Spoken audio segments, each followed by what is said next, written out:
to China's aggression and hegemony. After provoking India with yet another map claiming Indian territories as its own, China has now issued a warning to India vis-a-vis Taiwan.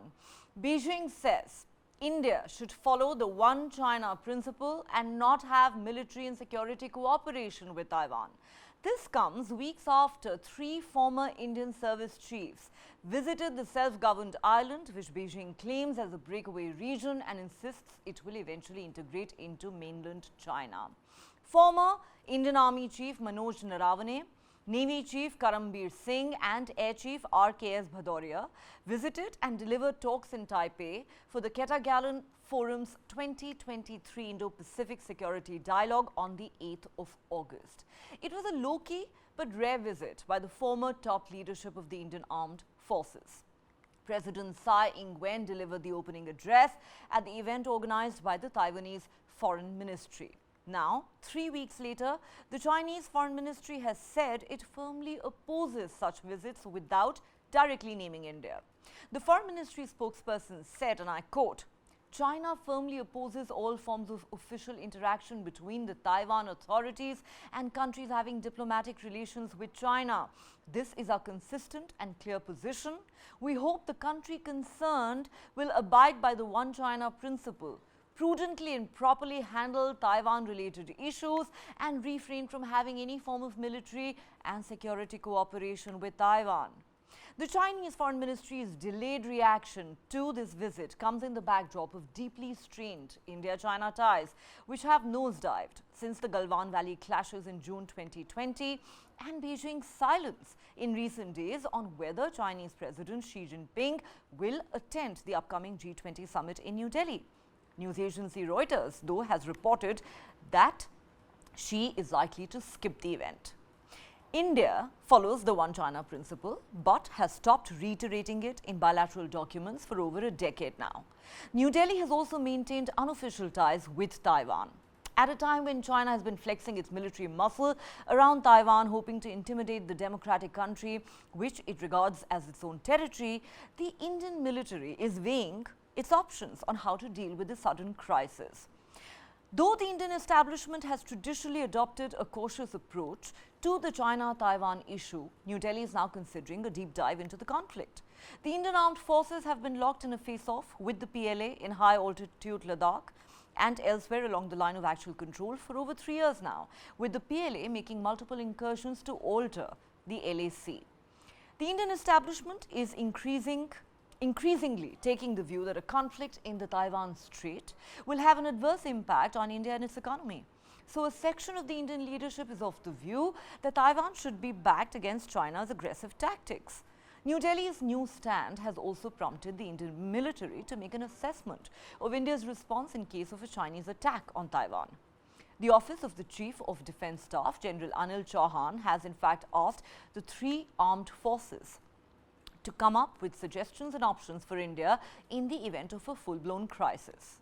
China's latest utterances on Taiwan come close on the heels of a massive map controversy. On the 28th of August, the Chinese government released what it termed as the 2023 edition of the Standard Map of China.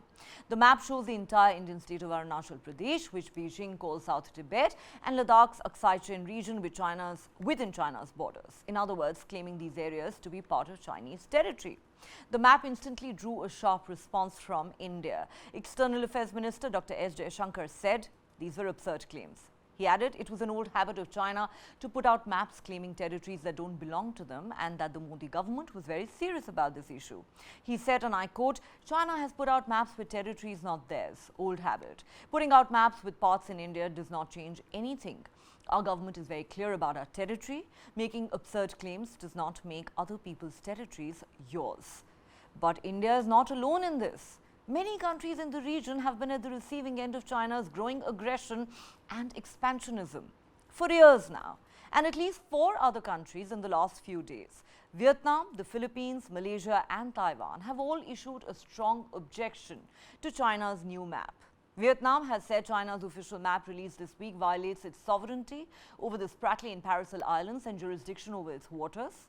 The statement from the Vietnamese government says China's sovereignty and maritime claims based on the 9-dotted line on the map are invalid, and Vietnam resolutely opposes all of China's claims in the South China Sea based on the dotted line. The Philippines has said it does not recognize China's expansive claims in the South China Sea. The governments of Malaysia and Taiwan too have issued strongly worded statements accusing Beijing of claiming their territory. China claims more than 80% of the South China Sea and backs up its claim with a 1947 map that shows vague dashes, the 9-dash line, looping down to a point about 1,100 miles south of Hainan Island. Vietnam, the Philippines, Brunei, Malaysia and Taiwan have all claimed parts of the same maritime area and sparred with China over where the boundaries fall. And well, China is not done threatening countries, not just yet. China has also warned the United States of America, saying US military aid to Taiwan would harm the island's security. This after Washington approved direct military assistance to Taipei under a program aimed at foreign governments for the first time. The US State Department informed the Congress earlier this week of the $80 million package as the first assistance to Taipei under the Foreign Military Financing Program. In July this year, President Biden approved $345 million of military aid to Taiwan from leftover US stockpiles. Needless to say, China is not amused. All right, let's go across to Washington, D.C. now. Ramakrishnan Sridharan, our consulting editor, is live with us from D.C. Welcome to Global Lens, Sri. Like I said, China issuing a threat. Nothing new. It is busy threatening everyone left, right and center. But let's focus on India. This latest threat to India, or shall we say warning, with regard to Taiwan. Firstly, of course, it's not surprising at all, like I said, China saying what it has. But how would you view the fact that there was indeed this very rare visit by 3 former chiefs of India's armed forces to Taiwan? What message do you think that really sends out? So, Neha, I think the first thing we need to understand about China is that among the thousands of factories that it has, there is one particular factory which comes directly under Beijing, and its only job is to manufacture complaints. Okay. So, a Taiwanese senator visits US, immediately the factory will crank up a complaint. Indian president goes to Arunachal Pradesh, they will crank up a complaint. So it's a full-time factory, and it's probably the most productive factory that China has. And in this case, 3 defense chiefs, former chiefs, went to Taiwan for a dialogue initiative. Now, I think we should put things in perspective. As far as India is concerned, India and Taiwan relations actually date back even prior to the formation of India as an independent nation, and China, the new China, the People's Republic of China. In 1942, for example, Chiang Kai-shek visited India, and he came to India to meet Mahatma Gandhi and Jawaharlal Nehru, 1942. So it is 5 years before even India became independent. And subsequent to that, India has maintained relations with China in Taiwan, and it was in fact among the first non-communist countries to recognize Taiwan as an independent entity.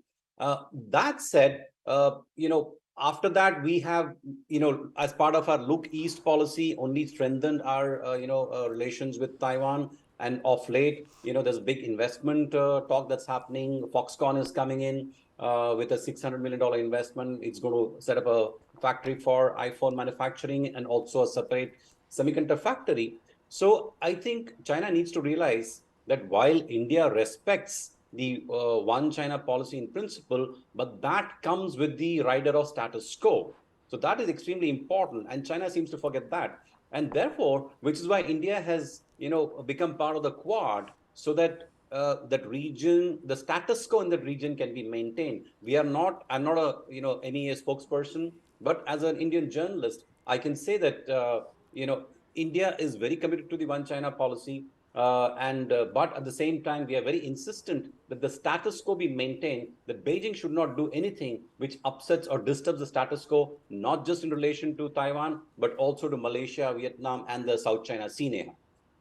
Well, it's interesting but not surprising at all that these other 4 countries in the region who, like I said, have also been at the receiving end of China's bullying tactics, have come out and said, we categorically reject this map because China seems to claim every other country's territory. But you know, it's interesting when you talk about India's strong adherence to the one China policy or principle. You know, every time China issues stapled visas to residents of Arunachal Pradesh, it reignites this debate about why we should not adopt a tit-for-tat approach. Just earlier this week, when China released this map claiming Arunachal Pradesh to be its own, senior Congress leader, who's also been one of the top diplomats representing India in the past, Shashi Tharoor, actually came out and said, maybe it is time India stopped respecting the one China policy and started issuing stapled visas to anyone applying from Tibet. But do you believe that a tit-for-tat approach like this still seems far-fetched in a very sensitive relationship like this one? So I respect Mr. Tharoor. I think he's a very seasoned diplomat, having worked in the UN for a long time, and he has very rational thoughts on many issues. But in this case, I think a tit for tat may not be the best solution. I think the approach taken by India, which is a more measured response, you know, every time China overreacts, we don't need to overreact with the same intensity. I think the MEA, the foreign minister's response, which was basically laughing off, China's map as an old habit that dies hard, I think was an appropriate kind of a response. But that said, Neha, I think the key issue here is while India respects China's one China policy, China has yet to respect India's, borders that India defines and says this is our territory. So that reciprocation is not happening from China's side. While we are always making the attempt to, find peace and find dialogue with China, I don't think China is really reciprocating that. Partly because, it thinks, oh, who is India? I mean, I'm far bigger than India. Let's say my GDP is 5 times India's. So, there is some sense of arrogance which is there in China, which sees itself as a new global superpower, even displacing the US. So I think unless China comes off that horse, that high horse, and starts taking its relationship seriously, only then will a meaningful and a constructive, kind of a dialogue happen. Otherwise, these skirmishes, these verbal warfare will keep happening. And India should only give it as much respect as it deserves and not take it very seriously.